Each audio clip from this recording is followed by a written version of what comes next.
নবী করিম সাল্লাল্লাহু আলাইহি ওয়াসাল্লাম তিনি বলেন, প্রতিদিন কবরের ভিতরে একজন ফেরেশতা আসে, সে কবরবাসীকে বলে, হে কবরবাসীগণ, তোমরা তো এখন কবরে আছো, এখন তো কোনো নেক আমল করতে পারো না, এখন তোমাদের কাকে দেখে তোমাদের হিংসা হয়? তখন ওই কবরবাসী বলেন, যারা মসজিদে গিয়ে নামাজ পড়ে এদেরকে দেখলে আমাদের হিংসা হয়। যারা মসজিদে নামাজ পড়ে এদেরকে দেখলে আমাদের কি হয়? হিংসা হয়। তারপর বলে, আর কাদেরকে দেখে তোমাদের হিংসা হয়? তখন এই মৃত ব্যক্তিরা তারা বলে, যারা রোজা রাখে রমজান মাসে এদেরকে দেখলে আমাদের হিংসা হয়। অর্থাৎ এরা রোজা রাখতে পারে, আমরা রোজা রাখতে পারি না। তারপর বলে, আর কাদেরকে দেখলে তোমাদের হিংসা হয়? তখন ওই কবরবাসী বলে, যারা আল্লাহকে বেশি বেশি স্মরণ করে এদেরকে দেখলেই আমাদের হিংসা হয়। আমরা এখন তো বুঝি না, সময়কে আমরা নষ্ট করে ফেলি, অহেতুক গল্প গুজব করে আমরা সময় নষ্ট করি। কিন্তু যখন আমরা মৃত্যুবরণ করবো, আজ হোক কাল হোক, একদিন তো কবর যেতেই হবে। তখন কবরে গেলেই তখন আমাদের এই জীবনের যে আমরা যে সময়গুলো আমরা নষ্ট করে ফেলেছি তার জন্য করতে হবে।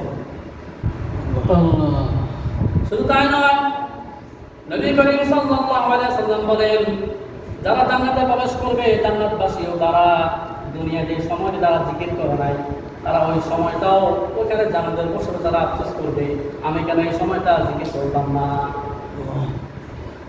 আমরা কিছু লোককে দেখবেন এমন মুসল্লি আছে, এখন কাজ নাই, মূর্খ হয়ে গেছে, ছেলেরা টাকা কামায়, উনি খায়, আসল নামাজ পড়ে দোকানে বসে মাগরিব পর্যন্ত। এই সময়টা অহেতুক কথাবার্তা বলে কি বলে না।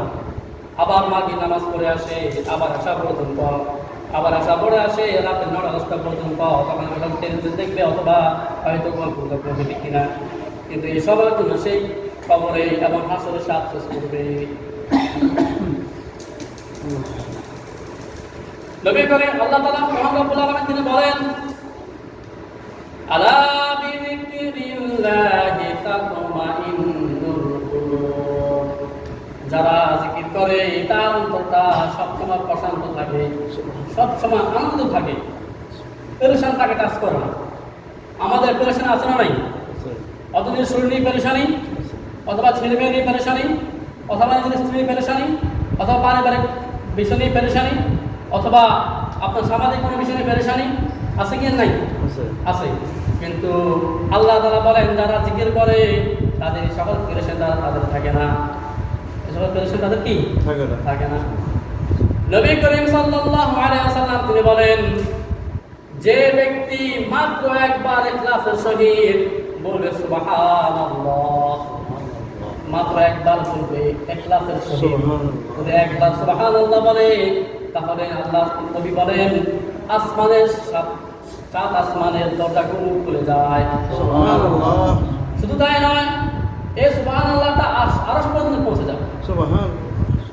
আল্লাহর কান পর্যন্ত ডাইরেক্ট পৌঁছে যায়। আল্লাহ তো সবকিছু শোনেন, তারপরে ওই সুবহানাল্লাহটা আল্লাহ পর্যন্ত কি আসমানের দরজাগুলো খুলে আল্লাহ পর্যন্ত চলে যায়। এভাবে যে ব্যক্তি 100 বার, 200 বার, 500 বার, 1000 বার সুবহানাল্লাহ পাঠ করে এবার তার অবস্থা কেমন? কিন্তু আমরা অনেক সময় নষ্ট করি। কিন্তু এখন আমাদের বুঝে আসে না, যখন আমরা কবরে যাবো অথবা চলে মাঠে উঠবো তখন আমাদের আফসোস হবে। কিন্তু যখন আর আফসোস করে কোনো লাভ হবে না। আফসোস করে কি হবে না? লাভ হবে না। জিকির করলে কি ফায়দা? শুধু দুনিয়াতে ফায়দা নয়, মৃত্যুর সময় ফায়দা আছে। আল্লাহ পাক মহান রব্বুল আলামিন তিনি বলেন, ইয়া আইয়াতুহান নাফসুল মুতমাইন্না, যখন একজন জিকিরকারীর মৃত্যুর সময় হয়ে আসবে তখন ফেরেশতারা তার কাছে আসবে, আসে ফেরেশতারা বলবে, ইয়া আইয়াতুহান নাফসুল মুতমাইন্না, হে প্রশান্ত মন, হে প্রশান্ত রূহ, হে প্রশান্ত আত্মা, তুমি ইরজিই, তুমি বের হয়ে আসো, তোমার দেহ থেকে তুমি বের হয়ে আসো। সুতরাং বলতেছে, তারপর বলে, এখন ওই লোক বলবে আমি কোথায় যাব? তখন ফেরেশতারা বলবে, ইলা রাব্বিকি, তুমি তোমার রবের নিকট। তুমি বের হয়ে আসো। তারপর মৃত্যু বলবে কোন অবস্থা আমি বের হয়ে যাব? তখন ফেরেশতারা বলবে রাদিয়াতাম মারদিয়া, তোমার রব তোমার উপর সন্তুষ্ট, তুমিও তোমার রবের উপর সন্তুষ্ট। সুবহানাল্লাহ। এই মৃত্যু এক আরামদায়ক মৃত্যু আর হতে পারে? বলেন তো। পক্ষান্তরে যখন একজন কাফেরের মৃত্যু হবে তখন বলা হয়েছে যখন বর্ষাকালে আমাদের ক্ষেতগুলোতে পানি থাকে, পানির নিচে কি থাকে? ব্যাগ থাকে, কাদা থাকে, ঠিক আছে?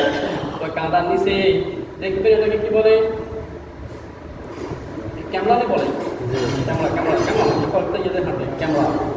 বলা হয়েছে যে যদি একজন ব্যক্তি পানিতে ডুব দিয়ে ওই কাদার ভিতরে হাত দিয়ে যেভাবে একটা ক্যামেরাকে সে টান দিয়ে বের করে, একজন নাফরমানের মৃত্যু হবে এমন যখন ফেরেশতা তার রূপ থেকে হাত দিবে তার পুরো মাথা থেকে পা পর্যন্ত প্রত্যেকটা রগের তার খবর পেয়ে যাবে। এটা হচ্ছে একটা বক্তারের মৃত্যু। আর যখন একজন জিকিরকারীর মৃত্যু হবে তখন তারা সুন্দরভাবে বলতেছে ইয়া আইয়াতুহান নাফসুল মুতমাইন্না, হে প্রশান্ত মন তুমি বের হয়ে আসো ইলা রাব্বিকি, তোমার রবের নিকট। কোন অবস্থায়?